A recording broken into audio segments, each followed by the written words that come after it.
Won't you tell somebody about the way that you feel? You Okay, can Juan, feel it beginning meet my to friend Sam. ease. Say I hey. Oh, think Sam, how you it's doing? true what Good. they How are you? say Well, last night about was a tough one, my friend. speaking It was a tough clear, one because I spoke, and a lot of people didn't always want to hear me talk. getting the You must wash your grace, hands. You yeah. must wash down your 'Cause station. I'll You must shower shower. the And I'm not going to people stand for it you and just sit here and love watch it. with So love. it became, kind Show of them the way argumentative that instead you of being, you know what, you're right. feel. As the world grinds to a halt in efforts to prevent the spread of the deadly coronavirus, my newspaper set out to discover how it's upending lives across the region. I wanted to find out how all of you were feeling and how you were coping.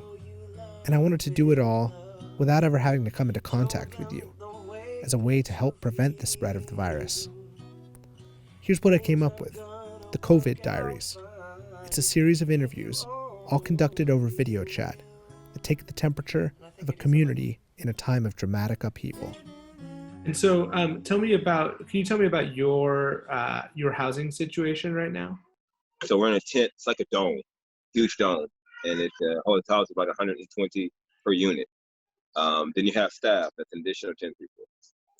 It does have the ability to shower. They have about 4 portable showers, 8 porta potties, about 10 porta potties in there for those to use. And they're bunk beds. That pretty much covers it. Is it the Alpha Project shelter that you're in? That is correct. No. Referred to as Tent 2 on 17th and Imperial. Yes. Okay.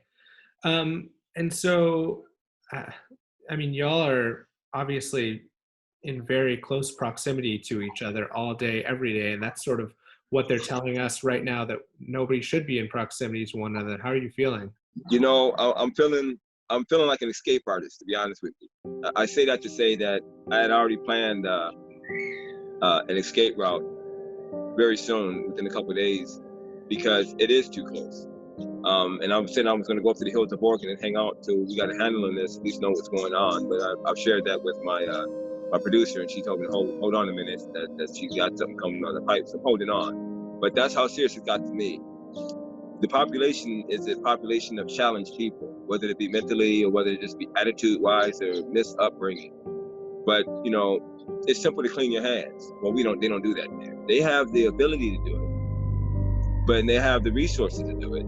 But it doesn't tell them to do it. They'll cough and do whatever and not clean their hands and go shake somebody else's hand in a second, or they don't want to bathe for whatever the reasons are. And so we're definitely too close. We're 2.5 times over the population of the recommended, quota by the government. And we don't have masks. The staff does. What message is that sending? I don't know. But it's not their fault. They just don't have it. So a lot of this is self. What are we going to do for oneself? And the other one is the responsibility of the project itself. Is there a lot of discussion about this among the clients right now who are living in the shelter? Well, last night was a tough one, my friend. It was a tough one because I spoke, and a lot of people didn't want to hear me talk. So they wanted to challenge, what I said, what I was saying, and things like that. And I said, I'm saying something because staff's not saying anything because they don't see it like we see it. And some of them were just like saying, well, if you don't want a beer, no, that's not what it's going, that's not the case. You must wash your hands. You must wash down your station. You must shower. And I'm not going to stand for it and just sit here and watch it. So it became, kind of argumentative instead of being, you know what, you're right. And it shouldn't have been that way. How does this challenge of the coronavirus rank against the other challenges that you faced in your life? Well, it's almost like adding, vinegar in a wound. I can't explain it anymore. It dampers it. It dampers my job because of the fact that now they're not dispatching us like just a week ago. Just a week ago, there was jobs just, I pick and choose. Now it's like, what's going on? Are you guys' phones ringing? To social, my social life, Mondays and Wednesdays, like I said, I go out and perform. Those bars and venues are shut down. If you don't have a phone and you're not operating by phone, it's like nobody really wants you around them. I mean, it's closed my society. It's closed our choir society. It's closing travel society. So when you want to talk about what's happening with me, I'm just a small speckle of the population that's truly being affected. And me and my attitude is bring it. Is that all you got? But then I'm running into people who don't feel that way.